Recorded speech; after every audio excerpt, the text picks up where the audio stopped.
साल दर साल बीतते गए। अंशु मेरे दिल में ही रहा। कभी किताबों के पीछे तो कभी हथेलियों पर उसका नाम लिखकर उसे याद करती। कॉलेज के लड़के जब भी हाथ में गुलाब का फूल लेकर मेरे पीछे पड़ते तो अंशु का नाम लेकर ही मैं उन्हें झिड़क देती। पता नहीं क्यों अंशु की बात सुनकर वो हंस पड़ते, पर मुझे कोई फर्क नहीं पड़ता था। जब मोहल्ले का अक्षय कुमार शाहरुख खान के स्टाइल में हाथ खोलकर मुझसे अपने प्यार का इजहार करने लगा तो मैंने उसे ऐसे इग्नोर किया जैसे ऐश्वर्या राय ने राजपाल यादव को किसी फिल्म में इग्नोर कर दिया होगा। अंशु के इंतजार में 10 साल बीत चुके थे। मैं भी अब तक अंशु के नाम की पुजारन बनी बैठी थी। एक दिन पापा ने एक लड़का तलाश कर मेरी शादी फिक्स कर दी। मैं रोई, चिल्लाई, पर घर में किसी पर कोई असर नहीं हुआ। मेरी डोली सजी, बारात आई और मंडप में मुझे बिठाकर कर दिया गया किसी के हवाले और भेज दिया गया कहीं और। सुहाग रात पर ननदें हंसी ठिठोली कर रही थी और मैं खुद को किसी विलेन के अड्डे पर फंसी हुई महसूस कर रही थी। बड़ी ननद ने जैसे ही सबको इशारा किया, सब एक साथ मंद मंद मुस्कुराती हुई कमरे से निकल गई। दरवाजा तेज आहट के साथ खुला और हल्के से आहट के साथ बंद भी हो गया।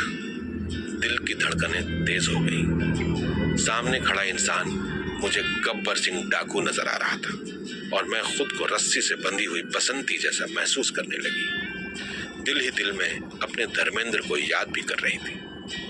वो जैसे जैसे अपने कदम बढ़ाए जा रहा था, मुझे लगने लगा कि अब मुझे ही वीरू बनकर इस गब्बर को रोकना होगा। उसने जैसे ही मेरा हाथ पकड़ा, मैंने झटके से अपना हाथ छुड़ा कर कहा, मैं किसी और से प्यार करती हूँ। तो फिर मुझसे शादी क्यों की? उसने चिल्ला कर पूछा। कि नहीं, करवाई गई है, वो भी जबरदस्ती। बस मैंने इतना ही बोला था तो वो गब्बर, मेरा मतलब राकेश, मेरा पति, कमरे से गुस्से में निकल पड़ा। मैं घर में बहुत बड़े बखेड़े के लिए तैयार बैठ गई, मगर बाहर से कोई आवाज नहीं आई। करीब 20 मिनट बाद राकेश जरूर कमरे में आए। एक साइड में रखी हुई कुर्सी पर बैठकर गुस्से से लगे मुझे घूरने। मैं कौन सा कम थी, मैं भी पलंग पर बैठकर और तेज गुस्से के साथ घूरने लगी।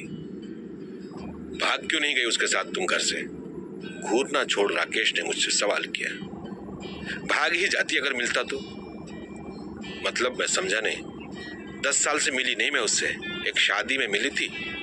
यही बोलकर मैंने सारी कहानी सुना दी। जैसे ही बोलकर मैं चुप हुई, राकेश लगे जोर जोर से हंसने। तुम्हारा कोई स्क्रू ढीला है क्या? उन्होंने हंसते हुए पूछा। आज तक जिसने भी मेरी प्रेम कहानी सुनी थी, या तो डांटा था या फिर हंसा था, इसलिए राकेश का हंसना कुछ अजीब नहीं लगा। बस इतना ही समझ पाई, सच्चे प्यार की दुनिया में किसी को कोई कदर नहीं। उस रात के 5 दिन बाद मुझे राकेश के साथ मुंबई आना था।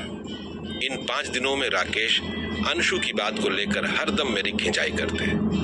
रात में भी जब भी कमरे में सोने आते तब एक बार हंसते हुए जरूर कहते, जब तक तुम उनके साथ भाग नहीं जाती तब तक तो मुझे पत्नी सुख दे दीजिए। मैं ये सुनकर गुस्से से उनके मुंह पर जोर से तकिया मारती और मुंह फेर के सो जाती। 5 दिन के बाद हम दोनों मुंबई आ गए। देर रात पहुंचे थे और सुबह उठकर राकेश ऑफिस के लिए निकल गए। सुबह में काम वाली बाई आई, खाना पकाने वाली आई। घर की हालत ऐसी थी कि जैसे किसी खाना बदोश का घर हो। सफाई करते करते शाम हो गई। घर में बहुत सारा सामान भी नहीं था। सोचा जाकर आसपास से ले आऊंगी। जैसे ही ताला बंद कर रही थी, अचानक से एक आदमी फोन पर बात करता हुआ लिफ्ट के पास नजर आया। वो बिल्कुल अंशु जैसा दिख रहा था। उम्र के साथ चेहरा थोड़ा बदल गया था, मगर इतना भी नहीं कि उसे पहचान न पाऊं।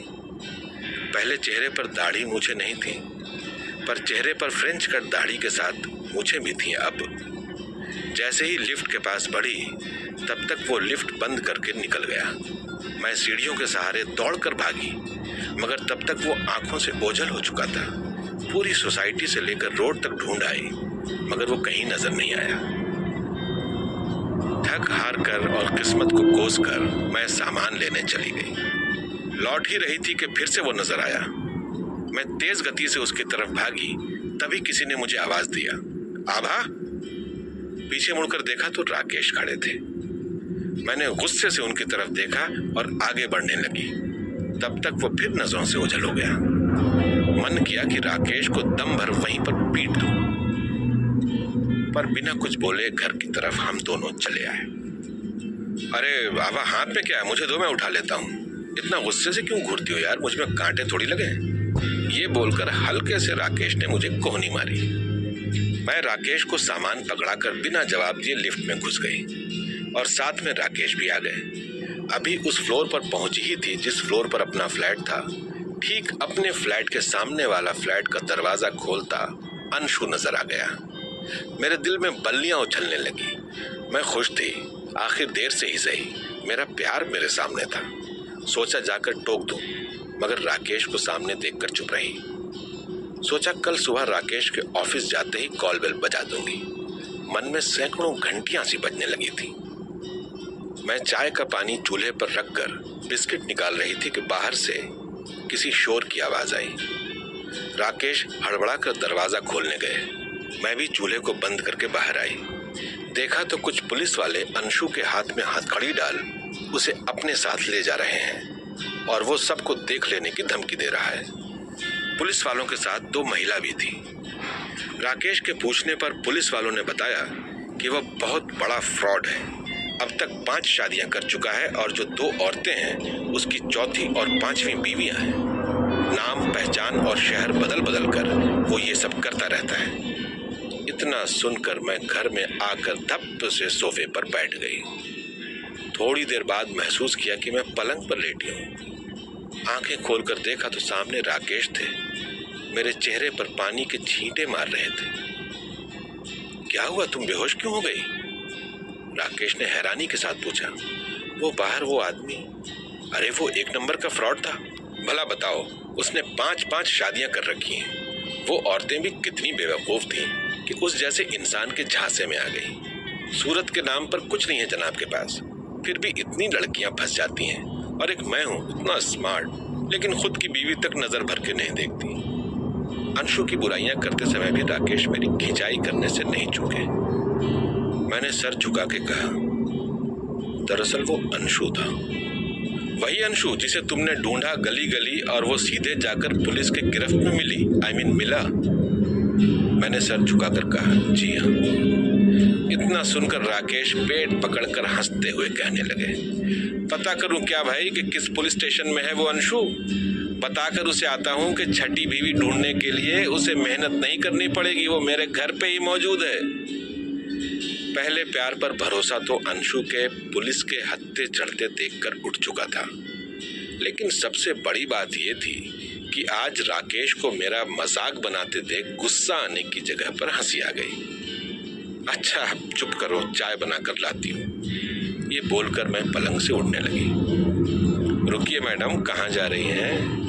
ये बोलकर पति ने हाथ पकड़कर अपने बाहों में भींच लिया तो मैंने भी धीरे से अपना सर उनके कंधे पर टिका दिया।